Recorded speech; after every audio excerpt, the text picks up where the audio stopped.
भारत रत्न तो मरे हुए लोगों को दिया जाता है। यह उद्गार है पंजाब के विधायक और पूर्व गृह मंत्री राजस्थान कांग्रेस के प्रभारी सुखजिंदर सिंह रंधावा के। और यह उन्होंने कब कहा? जब उनसे यह पूछा गया कि लालकृष्ण आडवाणी को भारत रत्न दे रहे हैं, इस पर आपकी क्या प्रतिक्रिया है? तो इनकी प्रतिक्रिया आई कि राम मंदिर के शिलान्यास में तो उन्हें लेकर नहीं गए, अब भारत रत्न दे रहे हैं। भारत रत्न तो मरे हुए लोगों को दिया जाता है। तो जरा इस वीडियो में जो तस्वीरें साथ में चल रही हैं उन पर नजर डालिए। उन तस्वीरों में है भारत के प्रथम प्रधानमंत्री पंडित जवाहरलाल नेहरू, प्रधानमंत्री इंदिरा गांधी हैं, पूर्व राष्ट्रपति प्रणब मुखर्जी हैं, पूर्व प्रधानमंत्री अटल बिहारी वाजपेयी हैं, उद्योगपति जेआरडी टाटा हैं, खिलाड़ी सचिन तेंदुलकर भी हैं। यानी कुल मिलाकर ये जो तस्वीरें मैं दिखा रहा हूं इस वीडियो के साथ में, इन तस्वीरों में आप खुद देख सकते हैं कि राष्ट्रपति के हाथों में तत्कालीन समय के ये नेता, खिलाड़ी, उद्योगपति अपने हाथों से भारत रत्न ग्रहण कर रहे हैं।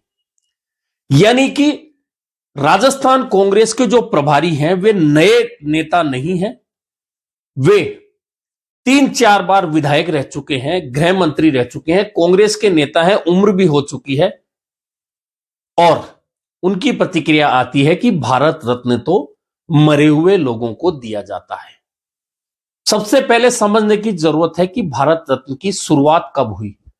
भारत रत्न की शुरुआत देश आजाद होने के 7 साल बाद और संविधान लागू होने के 4 साल बाद, यानी कि 1954 में भारत के राष्ट्रपति डॉक्टर राजेंद्र प्रसाद की ओर से इसकी शुरुआत की गई। और शुरुआत क्यों की गई? शुरुआत इसलिए की गई कि अपने अपने क्षेत्रों में कोई व्यक्ति यदि विशिष्ट सेवा करता है, देश की लिए कोई विशिष्ट योगदान करता है, देश का नाम पूरी दुनिया में कहीं ऊंचा करता है, उस विशिष्ट सेवा के लिए भारत रत्न, जिसे कि भारत का सर्वोच्च पुरस्कार कहा जाता है, वह प्रदान किया जाता है। कुल मिलाकर अब तक 48 नेताओं को, विभूतियों को अलग अलग क्षेत्रों के लिए यह भारत रत्न दिया जा चुका है। हाल ही वर्तमान सरकार यानी कि एनडीए सरकार ने 2 और भारत रत्न पुरस्कारों की घोषणा की है। पहली घोषणा हुई थी कर्पूरी ठाकुर, जो बिहार के नेता थे, आदिवासी दलित समाज को आगे बढ़ाने में इनका विशेष योगदान रहा है, और कर्पूरी ठाकुर को भारत रत्न देने की घोषणा हुई। यानी यह कुल 49वें नंबर के विशिष्ट व्यक्ति होंगे जिन्हें भारत रत्न मिलने जा रहा है। उसके बाद में घोषणा हुई लालकृष्ण आडवाणी को भारत रत्न देने की। यह 50वें विशिष्ट व्यक्ति हिंदुस्तान के हो जाते हैं जिन्हें की भारत रत्न दिया जाएगा।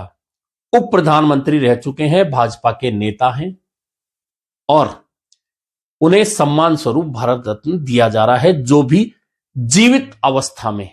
यानी कि पहले मैंने तस्वीरें दिखा दी कि जो राजस्थान कांग्रेस के प्रभारी सुखजिंदर सिंह रंधावा ने कहा कि मरे हुए व्यक्तियों को भारत रत्न दिया जाता है, तो वह सरासर गलत है। हां, बहुत सारी विभूतियों को हिंदुस्तान में मरणोपरांत भी भारत रत्न दिया गया है, और 2 बार गैर भारतीयों को भी भारत रत्न दिया गया है। पहले खान अब्दुल गफ्फार खान, जिन्हें सीमांत गांधी के नाम से भी जाना जाता है, उन्हें दिया गया। जो गैर भारतीय, जो पाकिस्तान में बस गए थे, उन्हें दिया गया। और एक गैर भारतीय थे नेल्सन मंडेला, जिन्हें भारत रत्न दिया गया।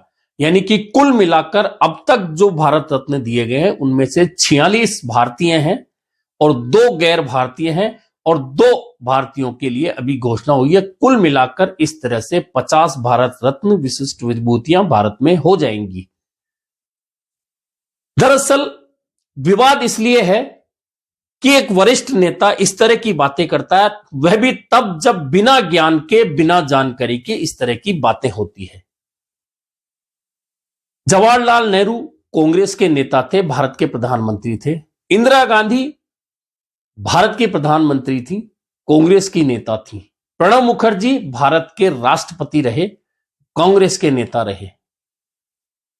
इन लोगों को जीते जी भारत रत्न से नवाजा गया, और जब प्रणब मुखर्जी को यह पुरस्कार दिया गया, यह सम्मान दिया गया, उस समय तो सुखजिंदर सिंह रंधावा पंजाब में विधायक और मंत्री रहे थे। यानी इतना आपके सामने होने के बावजूद, माइक के सामने आप इस सम्मान, जो सर्वोच्च सम्मान है हिंदुस्तान का, उसका असम्मान कैसे कर देते हैं। यह कहकर एक तरह से कांग्रेस के प्रभारी जो राजस्थान के हैं सुखजिंदर सिंह रंधावा ने लोगों को बोलने का मौका दे दिया। और सुखजिंदर सिंह रंधावा की बात क्यों करें, राजस्थान कांग्रेस के अध्यक्ष गोविंद सिंह डोटासरा कहां पीछे रहने वाले थे। उन्होंने भी भाजपा के हाथ में हथियार दे दिया।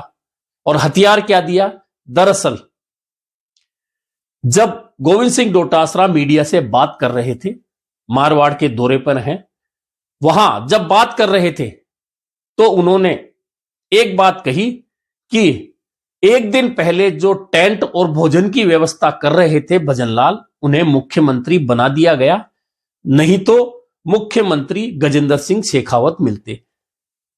अब गजेंद्र सिंह शेखावत मुख्यमंत्री के रूप में मिलते या भजनलाल शर्मा बन गए, इससे कांग्रेस का नफा नुकसान कहां है। गजेंद्र सिंह शेखावत बन जाते तो क्या कांग्रेस को फायदा हो जाता, और भजनलाल शर्मा बन गए तो कांग्रेस कौन सा फायदा उठा लेगी। कुल मिलाकर कांग्रेस के नेता कई बार अपने हाथ से ही दुश्मन के हाथ में हथियार थमा देते हैं कि लीजिए और इस हथियार का इस्तेमाल आप हम पे कीजिए। और इस हथियार का इस्तेमाल भाजपा के नेताओं ने तुरंत कर भी लिया और कहा कि एक साधारण घर से उठकर आने वाला व्यक्ति अगर मुख्यमंत्री बनता है तो कांग्रेस के पेट में दर्द होने लगता है। और यह बात कहीं गलत भी नहीं है, क्योंकि हथियार तो प्रदेश कांग्रेस के अध्यक्ष गोविंद सिंह डोटासरा ने ही भाजपा को पकड़ाया है। क्या किसी साधारण व्यक्ति को मुख्यमंत्री नहीं बनाया जा सकता? या जिस तरह की बात भाजपा के नेता कर रहे हैं कि गोविंद सिंह डोटासरा खुद को किसान पुत्र कहते हैं, किसान के घर जन्म लेने वाला बताते हैं, लेकिन उनकी सोच सामंती है। अब यह बात क्यों आई, क्योंकि एक तरफ तो गोविंद सिंह डोटासरा कह रहे हैं कि एक दिन पहले टेंट और खाने की व्यवस्था देखने वाले को मुख्यमंत्री बना दिया, नहीं तो गजेंद्र सिंह शेखावत मुख्यमंत्री होते, जोधपुर को दूसरा मुख्यमंत्री मिलता। अब इस बात से कांग्रेस को क्या फायदा होने वाला था जो गोविंद सिंह डोटासरा ने बोली।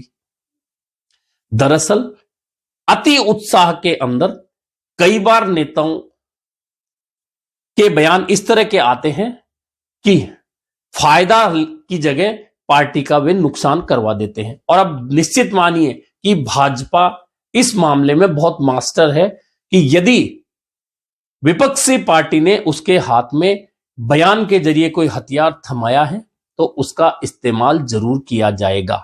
अब जब जब कांग्रेस के नेता और खास तौर पर गोविंद सिंह डोटासरा किसान पुत्र, गरीब की बात करेंगे तो भाजपा उनसे सवाल जरूर करेगी कि आपने किस गरीब को, किस साधारण व्यक्ति को, किस टेंट की व्यवस्था करने वाले, भोजन की व्यवस्था करने वाले नेता को मुख्यमंत्री बनाया है। भाजपा ने बनाया है, लेकिन आपकी सामंती सोच को वह साधारण व्यक्ति मुख्यमंत्री के रूप में नहीं भा रहा है।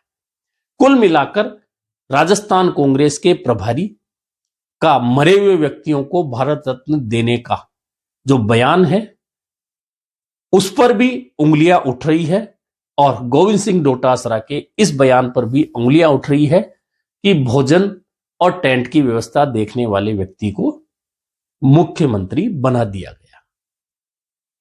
अभी के लिए बस इतना ही, फिर मिलेंगे एक नए मुद्दे पर चर्चा के साथ।